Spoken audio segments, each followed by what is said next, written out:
Olá, tudo bem?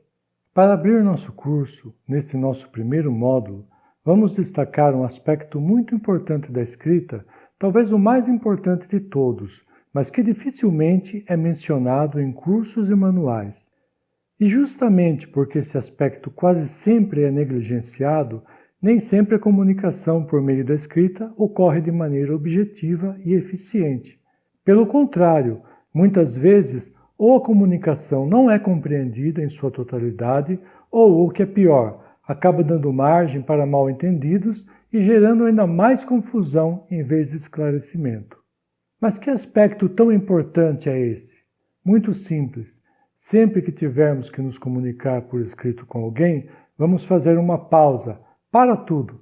Antes de começar a escrever, vamos tentar nos situar e descobrir exatamente o contexto em que a comunicação vai ser realizada. Todo o processo de comunicação é composto por um emissor, um receptor, uma mensagem, um canal de comunicação e um código, que no nosso caso específico é o texto escrito em língua portuguesa. Seja qual for o canal utilizado, invariavelmente existirá uma informação a ser transmitida, um emissor que vai tentar passar adiante essa informação a alguém e uma ou mais pessoas do outro lado, o receptor ou os receptores. O processo de comunicação só se completa quando o emissor e o receptor dominam o código utilizado, de forma que o receptor seja capaz de interpretar corretamente a mensagem e captar, assim, a informação transmitida pelo emissor em sua totalidade. Portanto, para que possamos escrever a mensagem que precisamos transmitir a alguém, é muito importante que façamos uma análise prévia do perfil de quem vai receber essa mensagem. Afinal, quem é o nosso receptor? Quanto melhor for essa avaliação, melhores serão as condições para elaborarmos a mensagem e maiores serão as chances de ela ser compreendida.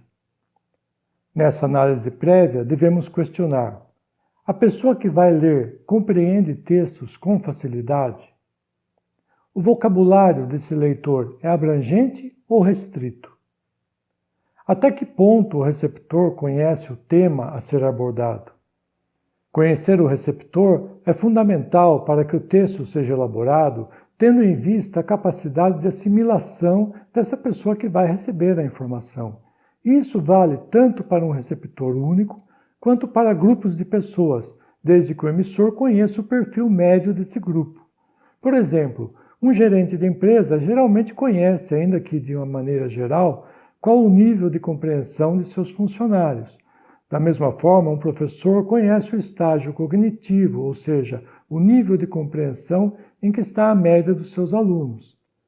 A avaliação da capacidade de interpretação do texto é uma referência indispensável para que se possa definir a maneira como a informação será redigida.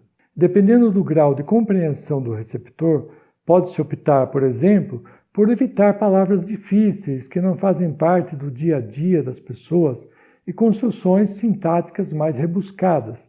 Já o conhecimento do nível de compreensão do receptor sobre o assunto a ser abordado permite determinar o grau de detalhamento das informações que terão de ser incluídas na mensagem sem alongarmos o texto com explicações ou detalhes desnecessários.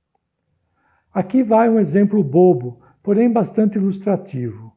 Ao conversar sobre o Campeonato Brasileiro com um estrangeiro que não conhece nada de Brasil, é necessário explicar que o Grêmio é um dos principais times de futebol de Porto Alegre, capital do Rio Grande do Sul, que por sua vez é um estado da região sul do país. Ao conversar sobre o mesmo assunto com qualquer brasileiro que conheça o básico sobre o futebol, basta referir-se ao Grêmio de Porto Alegre ou apenas ao Grêmio, pois as outras informações já estarão subentendidas. Explicações desnecessárias tornam o texto cansativo e podem, inclusive, desagradar o leitor, por fazê-lo supor que estamos subestimando sua inteligência e o conhecimento que ele tem do assunto.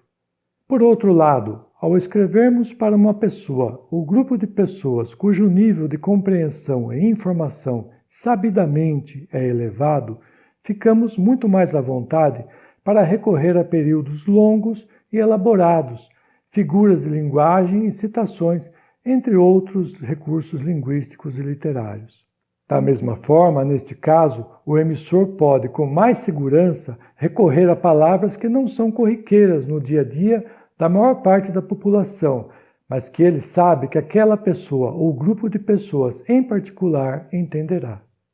Agora, esse exercício de modelar a mensagem conforme o grau de compreensão e informação de quem vai recebê-la, obviamente, só funciona quando temos um conhecimento mínimo sobre quem está na outra ponta, ou seja, quando sabemos qual o perfil intelectual do receptor ou receptores. Quando nos dirigimos a um grupo desconhecido de pessoas, como ocorre muitas vezes nas redes sociais, por exemplo, essa perspectiva se altera por completo, pois, quando isso ocorre, certamente o público aqui é heterogêneo, ou seja, muito mais variado quanto à formação e informação. Nestes casos, quando nos dirigimos a grupos de pessoas de níveis de compreensão muito diferentes, em que podem estar inseridas pessoas com baixo nível de compreensão ou altíssimo nível de compreensão, a regra é uma só: simplificar. A maior parcela dos brasileiros, de acordo com estatísticas confiáveis, apresenta dificuldades médias ou severas para interpretar um texto. Quando escrevemos para pessoas que não conhecemos, o melhor a fazermos é privilegiar as fórmulas simples, claras e objetivas. Mas sobre isso vamos falar mais detalhadamente no próximo módulo. Não erre mais.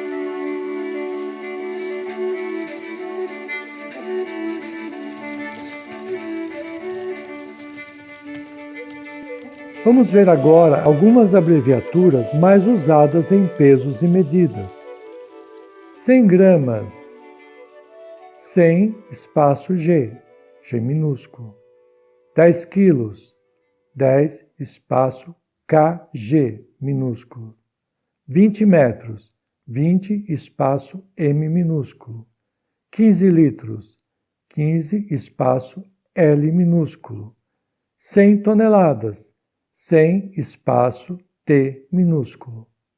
É interessante observar que as abreviaturas vêm sempre separadas por um espaço daqueles valores a que elas se referem e são escritas em letras minúsculas. Há algumas exceções, é claro, como o quilowatt, em que o K é minúsculo, o W é maiúsculo, mas em geral são em minúsculas.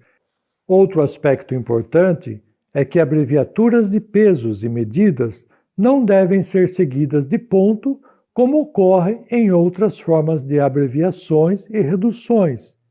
E, independentemente da quantidade a que se referem, jamais elas vão para o plural.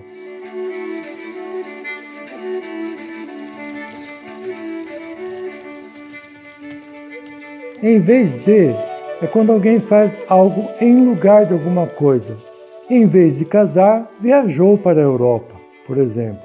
Já ao invés de significa ao contrário de. Exemplo: ao invés de aprovar, rejeitaram o projeto.